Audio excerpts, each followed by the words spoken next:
బొక్కలేసే తెలివి ఇది Congress engineering Marvel. వరద నీటిని బయటకు పంపించడం కోసం ఫ్లైఓవర్స్ బొక్కలు పెట్టాలని రేవంత్ సర్కారు తీర్మానించింది.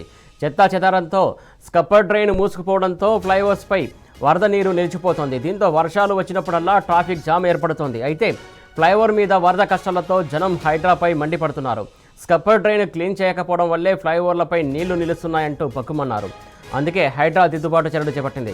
అయితే ఇక్కడే కాంగ్రెస్ ప్రభుత్వం అందరికంటే భిన్నంగా ఆలోచించింది. స్కప్పర్ డ్రైన్ క్లీన్ చేయడానికి బదులు ఫ్లైఓవర్కి బొక్కలు పెట్టాలని నిశ్చయించింది. మూసుకుపోయినటువంటి స్కప్పర్ డ్రైన్ శుభ్రం చేసేందుకు సమయం పడుతుంది. అయితే ఆలోపు వర్షాలు వచ్చే ఫ్లైఓవర్లపై నీళ్లు నిలిచిపోతే జనం మరింత బూతులు తిడతారన్న భయంతో బొక్కలు పెడుతోంది. అత్యవసర చర్యలో భాగంగా హైడ్రా సూచనల మేరకు మాదాపూర్ పోలీసులు అక్కడి ఫ్లైఓవర్కు బొక్కలేశారు.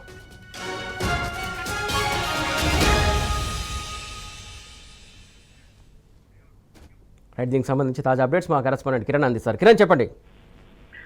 కుమార్, ఇప్పటికే ఏదైతే హైదరాబాద్ లో ఉన్నటువంటి ఫ్లైఓవర్ల పైన కాంగ్రెస్ పార్టీకి సంబంధించి ఇటు జిహెచ్ఎంసీ కావచ్చు, హైడ్రా వాటిపైన హోల్డ్స్ చేస్తున్నటువంటి పరిస్థితి కనబడుతుంది. అయితే ఫ్లైఓవర్ల మెయింటెనెన్స్ అనేది దాదాపు కరువైంది. దాదాపు 2-3 నెలల నుంచి కూడా ఎక్కడికక్కడ ఆ ఫ్లైఓవర్లకు సంబంధించినటువంటి మెయింటెనెన్స్ కూడా పూర్తిగా చేయట్లేదు. వర్షాలు పడినటువంటి నేపథ్యంలో దానిపైన పూర్తిగా వరద నీరు వచ్చి చేరుతోంది. కనీసం వాహనాలు కూడా వెళ్ళలేనటువంటి పరిస్థితులు కనిపిస్తున్నాయి. అయితే దాంట్లో ఉన్నటువంటి స్కప్పర్ డ్రైన్స్ ఏవైతే ఉంటాయో వాటి నుంచి పూర్తిగా మట్టి, చెత్త చెదారం తొలగిస్తే తప్ప దాంట్లో నుంచి నీళ్ళు అనేది వెళ్ళదు. అయితే గతంలో వర్షాకాలం కంటే ముందే జిహెచ్ఎంసీ కావచ్చు, హైడ్రా కావచ్చు ఉన్నటువంటి వాళ్ళంతా కూడా పూర్తిగా వాటిని క్లీన్ చేసేది. ఇక్కడ కూడా నీరు నిలవనటువంటి పరిస్థితులు ఉన్నాయి. కానీ ఒక కాంగ్రెస్ పార్టీ అనాలోచిత నిర్ణయం, ఒక తర్కిక నిర్ణయంతో పూర్తిగా ఈ డ్రైన్స్ కు సంబంధించి క్లీన్ చేయకపోవడంతో వాటికి హోల్స్ చేస్తూ కనిపించినటువంటి వీడియో ఇప్పుడు సోషల్ మీడియాలో వైరల్ అవుతుంది. అయితే ఈ నిర్ణయం హైడ్రా తీసుకుంది. హైడ్రాకు సంబంధించి ఎలాంటి అవగాహన లేకపోవడం, వారికి సంబంధించి పూర్తిగా క్లీన్ చేయకపోవడంతో ఇలాంటి నిర్ణయాల పట్ల జనం తిడతారనే భయంతో పూర్తిగా వీటిని హోల్డ్ చేస్తున్నటువంటి సందర్భాలు కనిపిస్తా ఉన్నాయి. హైదరాబాద్ కు సంబంధించి ఇటు ఫ్లైఓవర్ల మీద ఇటీవల కాలంలో భారీగా వర్షం నీరు చేరింది. కానీ కొంతమంది సోషల్ మీడియాలో కనీసం ఫ్లైఓవర్ల మెయింటెనెన్స్ కు సంబంధించి కావచ్చు, గత ప్రభుత్వం మీద నిందలు వేసే విధంగా వాళ్ళు చేసినటువంటి చర్యలలో భాగంగా వాటిని తిప్పికొట్టేందుకు కొంతమంది కూడా వీటిని క్లీన్ చేయలేదు. స్కప్పర్ డ్రైన్స్ ఏవైతే ఉంటాయో వాటిని క్లీన్ చేయకుండా ఉంటే ఎలా నీళ్లు వెళ్తాయంటూ కూడా కొంతమంది ప్రశ్నించడం జరిగింది. అప్పటికప్పుడు ఆ పైన ఉన్నటువంటి మట్టిని తొలగించారు తప్ప లోపల పైప్ లైన్ ఏదైతే ఉంటుందో దాన్ని పూర్తిగా క్లీన్ చేయలేదు. కానీ ఇప్పుడు వాటిని క్లీన్ చేయాలంటే చాలా సమయంతో కూడుకున్నటువంటి పని కాబట్టి ఖచ్చితంగా హోల్స్ చేస్తే తప్ప ఆ నీళ్ళు అనేది వెళ్ళదంటూ కూడా ఇప్పటికే కొన్ని ఫ్లైఓవర్లకు హోల్స్ చేస్తున్నటువంటి సిచ్యువేషన్ మనకు కనిపిస్తుంది. ఆ వీడియోలు ఇప్పుడు సోషల్ మీడియాలో వైరల్ గా మారుతున్నాయి. జనం నుంచి కూడా పూర్తిగా వ్యతిరేకత అనేది వస్తున్నటువంటి పరిస్థితులు మనకు కనిపిస్తా ఉన్నాయి. కిరణ్, ముఖ్యంగా అంటే హోల్ చేయాలని సలహా ఇచ్చింది ఎవరు? ప్రధానంగా అంటే క్లీన్ చేయకపోవడం కూడా ఎందుకు? డిఆర్ఎఫ్కు ప్లస్ ఈ హైడ్రాకి సైక్యత కొరవడింది అనుకోవాలా, లేకుంటే ఏంటి అసలు?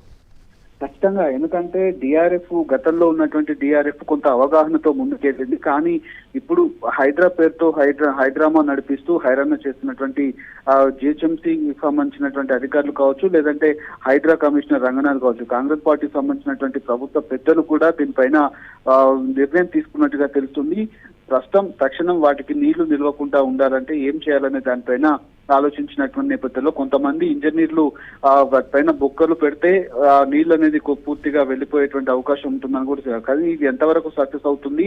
ఫ్లైఓవర్లకు మెయింటెనెన్స్ కావచ్చు, ఫ్లైఓవర్ల నిర్మాణంలో దాని స్టాండర్డ్ ఏదైనా ప్రాబ్లం కనుక తలెత్తినట్లయితే ఖచ్చితంగా ఫ్లైఓవర్లు ప్రమాదంలో పడేటువంటి అవకాశాలు అయితే ఉన్నాయి. ఇది ఒక అనాలోచిత కల్పిక నిర్ణయంతో రాష్ట్ర ప్రభుత్వం కావచ్చు, జిహెచ్ఎంసీ, హైడ్రా తీసుకున్నటువంటి నిర్ణయంలో భాగంగానే ఇదంతా జరుగుతున్నట్టుగా మనం అర్థం చేసుకోవచ్చు. కానీ మీరు అన్నట్టు ఏదైతే ఎక్కడ పడితే అక్కడ ఇలా హోల్స్ చేయడం వల్ల రేపు పొద్దున్న లీకేజీలు రావడం, దానివల్ల అక్కడ ఏమన్నా డ్యామేజ్ అయ్యే ఛాన్సెస్ లేవా? అంటే అది వాళ్ళు చేసిందైతే ఒక ప్రామాణికంగా ఒక పద్ధతి ప్రకారం ఇంజనీరింగ్ వ్యవస్థతో కూడుకున్న దాని ప్రకారం చేశారు. దాని ద్వారా వాటర్ వెళ్ళే క్రమం ఉండే. కానీ ఇప్పుడు వీళ్ళు ఇష్టానుసారంగా ఎక్కడ పడితే అక్కడ హోల్స్ చేయడం వల్ల ప్రమాదం పొంచలేదంటారా ఫ్లైఓవర్స్కి? ఖచ్చితంగా ప్రమాదం అనేది ఉంటుంది. ఎందుకంటే హోల్స్ చేయడం ద్వారా కొంత అక్కడ పగుళ్ళు అనేది ఏర్పడుతుంది. అది పెద్దగా అవుతున్నటువంటి సందర్భం కనిపిస్తుంది.